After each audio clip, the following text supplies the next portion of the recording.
Cognitive dissonance and crime. This is psychological anthropology. This video was made by me.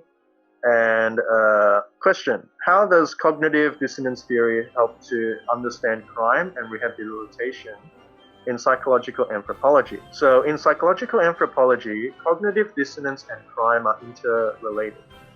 Since criminals are led to rationalize their way out of their discrepancy between moral standards and behavior.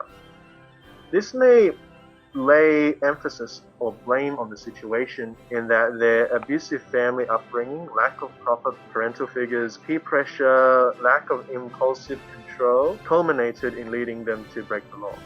So according to Aronson and Carl Smith, 1962, self-consistency are the aligning of internal behaviors and morals with that of the group and society. People may break self-consistency if the situation demands it, or even if they have low self-esteem, whereby dissonance isn't aroused following immoral behavior. It is important to consider one's sense of confidence and self relating to what amount of dissonance is felt. Individuals who don't appreciate the sense of self, their own sense of self, that much, would neglect following the rules compared to people who have high expectancies for moral character. Ward and Sandvold, 1963, stated that this has been hard to replicate, though there could be a relationship between dissonance and low self-esteem. Self-consistency theory postulates that the sense of self and positive cognitions causes people to become more vulnerable to dissonance, arousal, after committing an immoral act. What is important to consider is the extent in which self-esteem plays a role in the dissonance of delinquents and criminals with regards to following the law.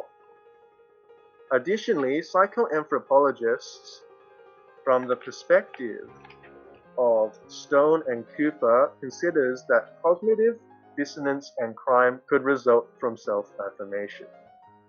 As part of the synthesis of the prevailing theories of cognitive dissonance, the self-standard model suggested that individuals engaged in self-affirmation threatened the self-concept, and this elicited dissonant arousal.